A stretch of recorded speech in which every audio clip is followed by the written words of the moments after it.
শুক্রবার দুপুর 12টা থেকে 2টা পর্যন্ত আল্লাহর একটি নাম 7 বার পরে দোয়া করুন। আল্লাহ আপনার সকল দোয়াগুলো কবুল করবেন, মনের নেক আশাগুলো আল্লাহ তাআলা পূরণ করে দিবেন। মনে রাখবেন, জুমার দিন হচ্ছে ফজিলতের দিন। জুমার দিন হচ্ছে সাপ্তাহিক দিনের ভিতরে সর্বশ্রেষ্ঠ দিন, leader of the all days, সকল দিনের হচ্ছে সর্দার, সাইয়্যিদুল আইয়াম।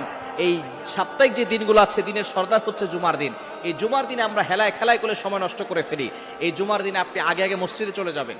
জুমার দিনে আপনি উত্তম রূপে ওযু করবেন এবং গোসল করার চেষ্টা করবেন। গোসল করে আপনি উত্তম পোশাক পরে, আতর অথবা পারফিউম ব্যবহার করে, এরপরে আপনি ডান দিক থেকে হেঁটে হেঁটে পায়ে হেঁটে মসজিদে যাবেন, আগে আগে মসজিদে যাবেন।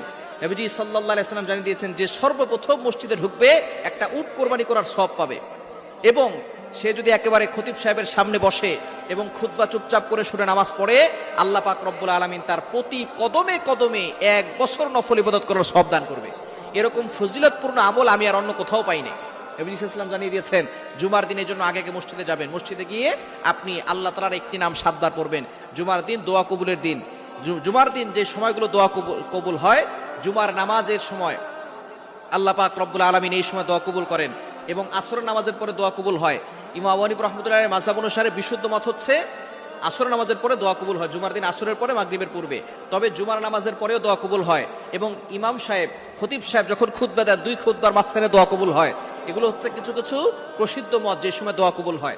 আপনি জুমার দিন 12টার পরে 2টা পর্যন্ত এই সময় আপনি দুরূদ শরীফ পড়বেন 11 বার। এরপরে আল্লাহ তাআলার একটি নাম পড়বেন 7 বার। নামটি হচ্ছে ইয়া রহমান, ইয়া রহমান, ইয়া রহমানু। আপনি এটা 7 বার পড়বেন। এরপরে আপনি আল্লাহর কাছে দোয়া করবেন। দুরূদ শরীফ 11 বার পড়বেন। দুরূদ শরীফের কারণে কিন্তু আপনার দোয়াগুলো আল্লাহর আরশে গিয়ে নক করে। অনেকে আমরা দোয়ার সময় দুরূদ শরীফ পড়ি না। দুরূদ শরীফের ফজিলত হচ্ছে, যে ব্যক্তি দুরূদ শরীফ পড়ে আল্লাহ পাক রব্বুল আলামিন এই দোয়াটা সাথে সাথে আরশে আযমে গিয়ে পৌঁছায়, আল্লাহ তার দোয়াগুলো কবুল করেন।